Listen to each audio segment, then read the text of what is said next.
여러분, 다 큰 자녀에게 무시받은 적 있으신가요? 말을 걸었는데 눈도 안 마주치고 말끝마다 아, 됐어. 몰라. 엄마가 아는 게 뭐가 있어? 자기 멋대로 말하던 제 자식이었지만 마음을 터놓고 한 이 한마디로 자녀의 태도를 완전히 바꿀 수 있었습니다. 세상에서 유일한 내 편인 가족, 그 중에서도 자식이 남보다도 나를 무시하면 얼마나 마음이 아픈지 아시나요? 저는 너무나 잘 알고 있습니다. 다른 사람이면 몰라도 자식이 그러면 정말이지 삶의 희망이 사라지고 그 상처는 말로 표현하기 힘든데요. 도대체 언제부터 왜 이렇게 된 걸까요? 좋아질 수는 있을까요? 지금부터 중년 여성의 일상 속에서 이 말 한마디로 어떻게 존중을 되찾았는지 하나하나 풀어보겠습니다. 여러분의 상처받은 마음에 작은 위로가 되기를 바랍니다. 구독과 좋아요로 함께 해주세요. 여러분을 이해하는 콘텐츠로 꼭 보답하겠습니다. 저에겐 성인이 되어 독립을 한 딸아이가 있습니다. 직장으로 인해 타 지역에서 홀로 서기를 하고 있죠. 오랜만에 딸이 보고 싶어 약속을 잡고 저녁을 먹기로 했습니다. 항상 밖에서 사 먹는 일이 많아 엄마의 손맛이 그립다는 말을 종종 듣곤 했습니다. 딸과 같이 살 때 좋아하던 반찬을 준비하여 딸집에 먼저 가 기다리고 있었습니다. 6시에 도착을 한다고 했는데 시간이 지나도 딸이 오지 않았습니다. 무슨 일이 있는 건가? 전화해서 물어보고 싶었지만 조금 더 기다려보기로 했습니다. 시간은 7시가 다 되어 현관문이 열렸고 딸의 인사를 통해 기분이 좋지 않다는 것을 알 수 있었습니다. 엄마, 내가 좀 늦었지. 나 씻고 올게요. 아니야, 뭐 차가 좀 막히나 싶었지. 회사에서 무슨 일 있었어? 표정이 좋지가 않네. 일은 무슨 일 아니에요. 부모로서 딸아이의 마음이 더 궁금했지만 잠시 접어두고 저녁상을 따뜻하게 준비했습니다. 딸은 식구와 저에게 말합니다. 아니, 엄마. 왜 이렇게 많이 차려놨어? 내가 저번에 말했잖아. 어차피 거의 밖에서 사 먹으니까 양이 너무 많으면 다 버리게 된다니까? 그냥 김치찌개 하나면 된다고 했잖아. 아, 진짜. 라는 말만 남긴 채 방으로 들어가 문을 닫아버렸습니다. 쾅 하던 그 문소리, 그게 저의 가슴으로 날아와 깊게 찔렀습니다. 살다 보면요, 가장 가깝고 사랑하는 사람에게 가장 깊은 상처를 받게 됩니다. 가슴이 내려앉고 그 차가운 눈빛 하나에 부모라는 존재가 작아지는 기분이 들기도 하죠. 내가 얘한테 이렇게 무시당해야 하나? 그런 생각이 머릿속을 뒤흔듭니다. 화가 나기도 하고 참기도 하고 그러다 끝내 스스로를 탓하기도 합니다. 여러분, 더 이상 참지 마세요. 관계에 있어서 사랑이 존중을 잃는 순간 그건 사랑이 아닙니다. 그리고 반드시 해야 할 말을 공유드리겠습니다. 특히 부모로서 도움을 주었는데 돌아오는 건 원망뿐인 상황. 그때 필요한 한마디, 그리고 관계를 망치지 않으면서 자식과의 거리감을 유지할 수 있는 방법까지 구체적으로 깊이 풀어드리겠습니다. 지금부터 그녀가 겪었던 일상 속에서 우리가 어떻게 자녀와 존중을 되찾고 좋은 관계로 이어갈 수 있었는지를 하나하나 낱낱이 풀어보겠습니다. 여러분의 마음을 공감하는 영상을 준비하겠습니다. 내가 뭘 잘못했을까? 딸이 좋아하는 김치찌개에 어울릴 만한 몇 가지 반찬을 더 준비해온 것뿐인데 내가 이런 말 들으려고 반찬 준비해서 딸 집에 온 게 아닌데. 그 마음과 생각이 계속 머릿속을 맴돌았습니다. 그리고 굳게 닫힌 방문을 바라보며 내가 너를 어떻게 키웠는데 어떻게 엄마한테 그럴 수가 있어? 라며 소리치고 싶었지만 꾹꾹 눌러 담았습니다. 억울했습니다. 지금까지 해온 노력이 자식의 쏘아붙임에 무너져 버린 것 같았으니까요. 그 순간 저 스스로도 알았습니다. 나의 억울함을 담은 이 외침으로는 자식을 바꿀 수 없다는 것을요. 되려 딸은 이렇게 답했을 겁니다. 도대체 왜 그렇게 감정적이야? 그럼 앞으로 오지 마. 안 먹으면 되잖아. 그렇습니다. 부모가 자식에게 가장 상처받는 말은 무심하게 던진 말 한마디보다 자식이 죄책감을 느끼기는커녕 오히려 반박을 하는 그 태도입니다. 왜 그런 걸까요? 그 이유는 사람은 죄책감을 느끼는 그 순간 가장 먼저 자기 자신을 방어하려는 인간적 본능이 작동하기 때문입니다. 이것을 심리학 관점에서 도덕적 방어기제라고 설명합니다. 누군가가 나의 잘못을 지적할 때 우리는 바로 맞아 미안해 라고 하기보다는 그게 왜 내 잘못인데 나도 잘 몰랐고 힘들어서 그런 건데 왜 잘못이야? 이렇게 곧바로 자신을 보호하려는 말부터 꺼내게 됩니다. 죄책감을 느낀다는 건 상대방에게 잘못했음을 인정해야 한다는 뜻이니까요. 어쩌면 자존심이 상하고 감정이 상하는 일이기도 하죠. 특히 가까운 가족 사이에서 이 반응이 더 심하게 나타납니다. 도대체 왜 그런 걸까요? 가족은 가까우면서도 동시에 가장 쉽게 상처를 줄 수 있는 관계이기 때문입니다. 말 한마디, 눈빛 등 다양한 방법으로 상처를 주고받을 수 있죠. 자식은 부모가 나를 쉽게 떠나지 않을 것이란 걸 알고 있습니다. 그래서 더 쉽게 무례해지고 때로는 더 무심하게 굴기도 합니다. 어쩌면 부모 자식 간의 천륜이란 것을 악용하는 측면일 수도 있습니다. 가족이라는 울타리 안에 있다는 안정감이 오히려 말의 경계를 가볍게 만드는 것입니다. 이럴 때 부모 입장에서 내가 너를 어떻게 키웠는데, 엄마가 얼마나 희생했는데, 이런 말을 하면 자식은 미안해지기보다도 아, 엄마 또 시작이네. 굳이 과거 얘기를 하냐면서 도리어 마음을 더 단단하게 닫아버립니다. 여기서 중요한 것이 그래서 감정이 아닌 자각이 필요합니다. 철학자 니체는 말했습니다. 사람의 태도를 바꾸는 것은 설교가 아니라 자각이다. 이제는 제가 마침내 자각을 만들어낸 한마디를 꺼냅니다.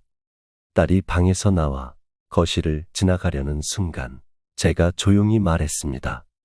보혜야, 그 말, 너 친구한테도 그렇게 말하니? 딸은 걸음을 멈춰 섰습니다. 물음표 가득한 표정으로 저를 쳐다봤습니다.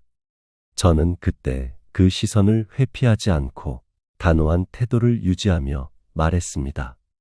친구가 베푼 호의에 대해 개인적 감정을 내세워 반응하니? 아니면 혹시 상처가 될까 싶어 하지 않니?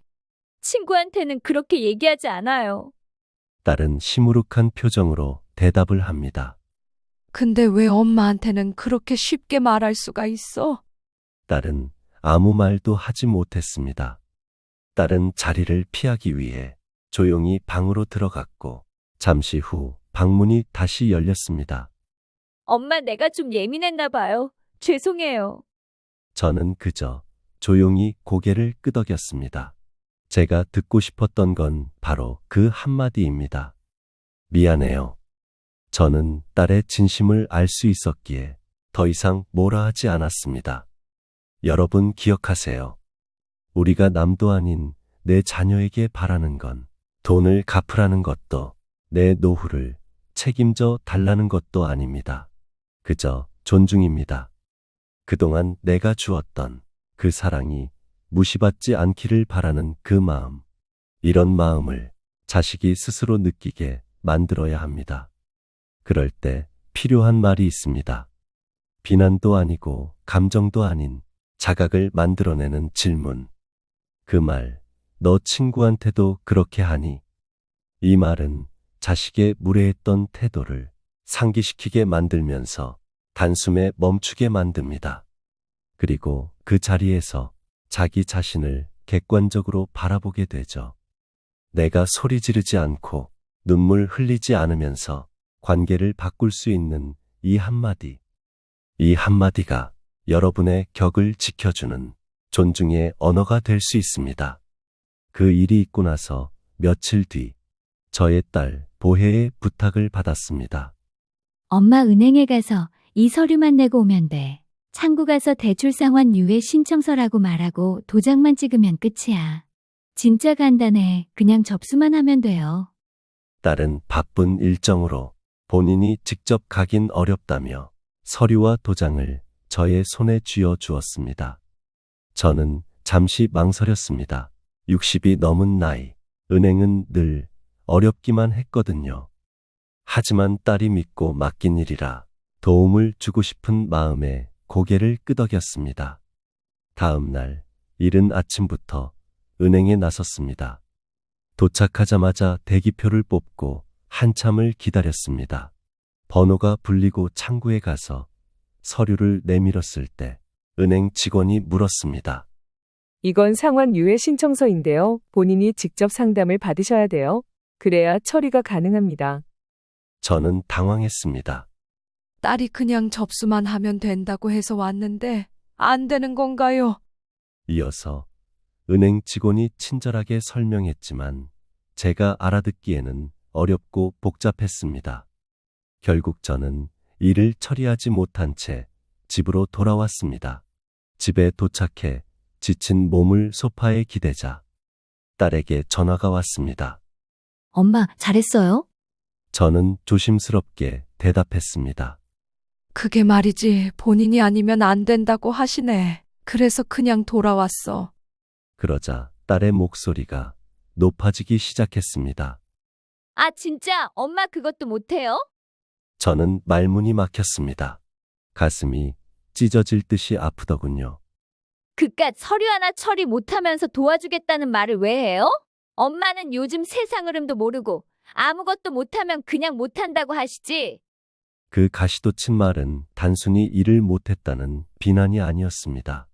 이젠 아무런 쓸모도 없는 사람이라는 선언처럼 들렸습니다. 저라는 인간의 자존을 완전히 무너뜨린 말이었습니다. 전화를 끊고 한참을 말없이 앉아 있었습니다. 창밖을 바라보며 입술을 깨물었습니다. 온몸이 부들부들 떨렸고 가슴은 쾅 막힌 듯 답답했습니다. 내가 지금 이렇게까지 무시받아야 하나? 어휴. 단순한 서운한 감정이 아니었습니다. 심리학자 데이비드 로우크우드는 이런 상태를 심리적 무력화라 불렀습니다. 내가 쓸모없는 가치 없는 존재라고 느끼는 감정. 그것은 단지 자존심을 상하게 하는 걸 넘어서 삶 전체의 근간을 흔드는 고통입니다. 그 감정이 바로 부모가 자식에게 받을 수 있는 가장 깊은 상처입니다. 몇 시간이 지났을까요? 딸에게 전화를 걸었습니다. 여보세요. 저는 5초 동안 아무 말도 하지 않았습니다. 여보세요, 엄마? 결심했다는 듯이 호흡을 깊게 들이마시며 말을 시작했습니다. 보혜야, 엄마는 아까 너가 말한 서류 하나 때문에 화가 난 게 아니야.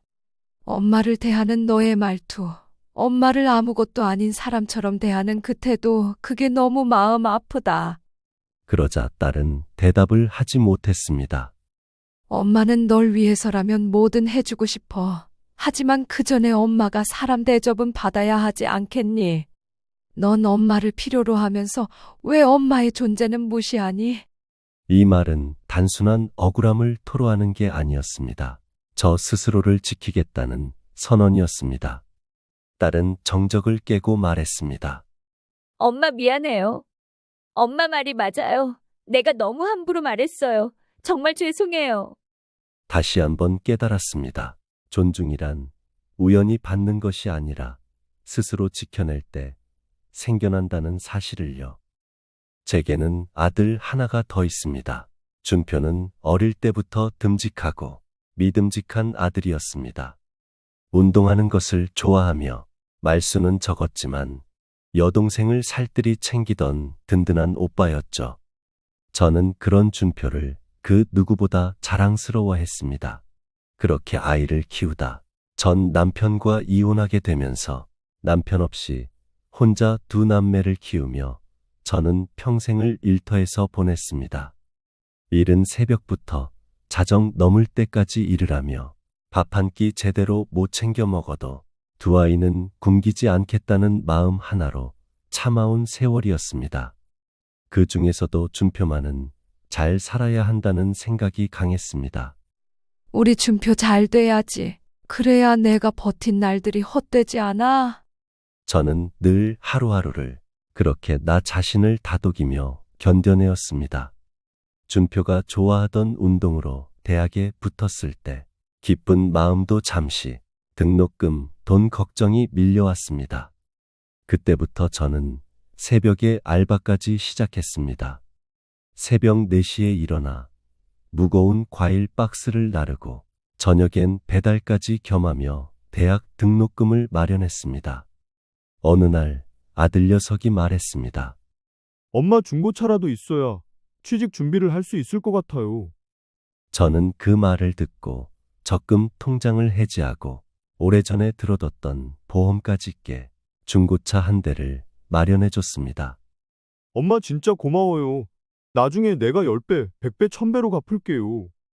저는 그저 웃으며 대답했습니다. 너가 잘 살면 그걸로 갚는 거지. 갚긴 뭘 갚아. 그 뒤에 준표는 결혼을 했고 전세집을 알아보는데 모자란 돈이 있다며 도움을 구했습니다. 저는 마지막 남은 노후 자금에 손을 댔습니다. 이 자금은 평생 이른 새벽부터 자정까지 일을 하며 모아둔 저에게 있어 작은 희망이었습니다. 이 속마음은 아들에게 이야기하지 않았습니다. 말하게 된다면 준표가 부담을 가질까봐 그저 묵묵히 저의 희망을 건넸습니다. 그렇게 세월은 흘러 준표는 아이도 낳고 어느덧 가장이 되었습니다. 그런데 며칠이 지나고 아들이 다시 저를 찾아왔습니다. 표정으로 보아 어딘가 복잡했고 말투는 굉장히 조심스러웠습니다. 엄마, 저 이번에 작은 사업 하나 시작해 보려고 해요. 상가도 괜찮은데 알아두었어요. 근데 자금이 좀 부족해서 초기 자금 한 5천만 원 정도만 도와주면 고마울 것 같아요. 저는 복잡한 마음을 누르며 바로 대답하지 않고 잠시 멈췄습니다. 그리고는 조용히 물었습니다. 준표야, 엄마가 지금 가진 돈이 얼마나 될 것 같아? 아들이 제 눈을 피하며 대답을 합니다. 엄마, 그거 아직 남은 거 있지 않아요? 엄마가 새벽 알바도 더 하면서 모아 두신 거, 그거 그냥 놔둬서 뭐 하게요? 엄마 요즘 어디 놀러 다니셔요? 그 돈 나 도와주려고 모은 거 아니었어요? 그 말에 숨이 턱 막혔습니다. 순간 저희 귀를 의심했습니다. 그 돈이 그냥 생긴 줄 알아? 내가 어떻게 일했고, 어떻게 아끼고 참으면서 모아둔 건데. 아들은 말을 이어갔습니다. 엄마가 도와줄 수 있잖아요. 그렇게 큰 돈 아니잖아요. 지금처럼만 몇 년 더 일하시면 그거 다시 모으실 수 있어요. 엄마가 그 돈 나한테 쓰려고 아끼고 모아둔 돈 아니었어요? 저는 충격으로 더 이상 말을 이어갈 수가 없었습니다. 그건 단순한 부탁이 아닌 엄마의 인생 전체를 희생만 하라는 태도였고 그동안의 모든 노력을 의무로 여기고 있다는 말투였습니다. 저는 조용히 의자에 앉았습니다. 식탁 위에 놓인 물잔을 바라보다 한 모금 마신 뒤 삼킨 속마음을 정리했습니다. 내가 이 말을 해도 될까? 내가 이 말을 꺼내는 순간 이 아이는 나를 원망하지 않을까? 저는 참지 않기로 결정했습니다. 이번만큼은 내가 나를 지켜야 할 때라고 마음 깊은 곳에서 외치고 있었기 때문입니다. 그래서 저는 단호하면서 담담한 목소리로 말했습니다. 준표야, 엄마가 널 위해 해줄 수 있는 건 여기까지야. 아들은 멈칫했습니다.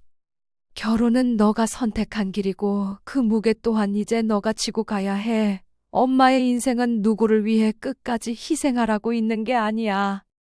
아들은 당황한 표정으로 되물었습니다. 엄마가 그렇게 대답할 줄 몰랐어요. 저는 조용히 고개를 끄덕이며 마지막 말을 남겼습니다. 그래, 나도 내가 이렇게 말할 줄 몰랐어. 그치만 이제는 알겠어. 내가 너한테 너무 많이 내어줬다는 걸. 이 순간 제가 꺼낸 이 한마디는 자식을 버리는 말이 아닙니다. 아들의 무책임을 멈추게 만드는 성장을 요구하는 한 문장입니다. 심리학에서 자식이 부모의 희생을 당연하게 여기는 태도를 권리의식이라 부릅니다. 이 의식은 부모의 선행을 사랑으로 느끼지 않고 의무로 받아들이게 만듭니다. 이때 부모가 경계선을 긋지 않으면 자식은 점점 더 요구하고 점점 더 무례해지게 되어 결국엔 부모를 자원으로 취급하게 됩니다. 철학자 세네카는 말했습니다. 자비는 한번 베풀되 그 끝은 반드시 지혜로 마무리되어야 한다. 사랑의 끝은 없지만 일방적인 희생은 멈춰야 합니다. 제가 꺼낸 여기까지 하라는 그 말은 사랑의 끝을 뜻하는 게 아닌 스스로 살아야 한다는 시작의 경계선입니다. 부모는 자식의 생을 밀어주는 바람일 수는 있어도 대신 걸어줄 다리는 아닙니다. 이 한마디, 엄마가 해줄 수 있는 건 여기까지란다. 이 말은 부모의 자존을 지키고 자식을 진짜 어른으로 만들어주는 가장 강력한 문장이 될 수 있습니다. 며칠이 지나고 아들 준표의 전화를 받았습니다. 손녀를 하루 봐달라는 부탁의 전화였죠. 그동안에 쉼없이 달려오느라 단둘이 여행을 좀 가고 싶다는 이유였습니다. 저는 꼭두 새벽부터 일어나 손녀가 좋아하는 간식과 입으면 이쁠 것 같아 미리 사둔 옷가지들을 챙겨 버스를 타고 아들 집에 도착했습니다. 이제 막 돌이 지난 아기를 안고 달개고 기저귀 갈며 낮잠 재우고 우유 먹이고 잠시도 앉아있을 틈이 없었습니다. 너무 우유만 먹인 것 같아 이유식도 만들어 먹였습니다. 배가 든든해져서 그런지 아이가 잘 자더군요. 바람을 충분히 쐬고 저녁 무렵 아들과 며느리가 집으로 들어왔습니다. 현관문을 열고 들어온 준표는 식탁 위에 남겨진 이유식을 보고 인상을 찌푸리며 말했습니다. 애기한테 벌써부터 이유식 먹이면 안 돼요. 요즘은 옛날이랑 달라서 알레르기 단계를 보면서 하나씩 먹여야 한다고요. 저는 순간 당황했습니다. 아무리 힘들었어도 전화 한 통이라도 했어야 하나. 이제 옆에 있던 며느리가 한마디를 덧붙였습니다. 어머님, 현정이 낮잠 언제부터 잤어요? 아까 이유식 먹고 3시쯤 잤으니까 4시간 정도 자고 있는 거야. 정말요? 이러면 현정이 밤에 또 못 자요. 요즘은 다 수면 교육하는데. 어머니, 이런 기분은 좀 알고 봐주셨어야죠. 그 말에 저는 말문이 막혔습니다. 아침부터 오자마자 우유 데우고 기저귀 갈고 안아서 재우느라 밥 한 끼 먹지 못했는데 저게 할 수 있는 말인가 싶었습니다. 저는 말없이 짐가방을 들었습니다. 준표가 그제야 눈치를 채고 물었습니다. 엄마 어디 가시게요? 그때 저는 조용히 단호하게 말했습니다. 그래, 내가 모자랐나 보다. 그럼 앞으로는 너희가 직접 그렇게 하렴. 내가 오늘 하루 동안 뭘 잘못했는지 너희가 말하는 걸 들으면서 알겠더라. 그러니까 이젠 너희가 잘 알고 있다는 그 방식대로 너희 손으로 직접 해라. 도와줄 수는 있어도 이렇게 비난받으면서까지는 하고 싶지 않아. 나는 너희 집 일꾼이 아니란다. 준표는 그제야 제가 하루 종일 고생한 게 단순한 도움이 아니라는 걸 깨달은 눈치였습니다. 여러분, 부모가 자식에게 가장 서러운 순간은 도와줬는데 돌아온 게 고마움이 아니라 질책일 때입니다. 심리학에서 이것을 인지적 박탈감이라고 합니다. 상대의 노력을 부족함으로 평가받는 순간 사람은 자기 존재 자체가 부정당하는 느낌을 받습니다. 특히 가족 사이에서 일이 벌어진다면 그 상처는 더 깊게 남습니다. 그 이유는 가족은 나를 가장 잘 알아주는 사람이라는 믿음이 있기 때문이죠. 철학자 루소는 말했습니다. 존중이 없는 사랑은 결국 지배로 변질된다. 자식이 부모의 헌신을 당연시하고 그 방식이 마음에 들지 않는다고 무시하는 그 순간, 그건 사랑이 아니라 관계의 불균형이 됩니다. 이럴 땐 반드시 그럼 이제 너희가 직접 해보렴. 이 한마디를 꼭 해야 합니다. 이 말은 단순한 거절이 아닙니다. 부모가 자식에게 해온 그동안의 노고의 가치를 스스로 깨닫게 만드는 말입니다. 단호하면서도 감정은 뺀 이 한마디가 자식의 행동을 멈추고 부모의 존재를 다시 생각하게 만듭니다. 그럼 이제 너희가 직접 해보렴. 이 말은 스스로를 지키는 사람만이 진짜 사랑을 줄 수 있다는 사실을 깨닫게 해줍니다. 이따금 거울 앞에 서면 문득 이런 생각이 들 때가 있습니다. 나 정말 잘 살아온 걸까? 하지만 생각해보면 누군가를 위해 밥을 차리고 익숙하지 않은 일에도 용기 내어 나서고 잠 못 이루는 밤에도 묵묵히 참아온 그 시간들, 그 모든 순간이 결코 헛되지 않았다는 걸 우리는 알고 있습니다. 어쩌면 사랑은 늘 조용한 얼굴을 하고 우리 안에 머물렀는지도 모릅니다. 드러내지 않아도 고맙다는 말을 듣지 않아도 그저 있는 그대로 누군가의 하루가 되어주는 것, 그게 우리가 해온 삶이었습니다. 그동안 정말 고생 많으셨습니다. 참아내고 버텨내고 사랑이라는 이름으로 스스로를 얼마나 많이 내어주셨는지 우리는 잘 알고 있습니다. 당신의 존엄은 결코 남이 지켜주지 않습니다. 여러분이 스스로 존엄을 지키고자 할 때 더 이상 무시당하는 부모가 아닌 자신만의 경계선을 세우는 존중받는 부모가 될 겁니다. 그 변화의 첫걸음, 스고단 인생에서 함께해요. 끝으로 무엇보다 여러분 자신을 더 많이 더 따뜻하게 안아주시기를 당부드립니다. 그럼 오늘 영상 여기까지입니다. 여러분의 경험과 생각을 댓글로 나눠주세요. 누군가에게는 위로와 공감, 큰 힘이 될 수 있습니다.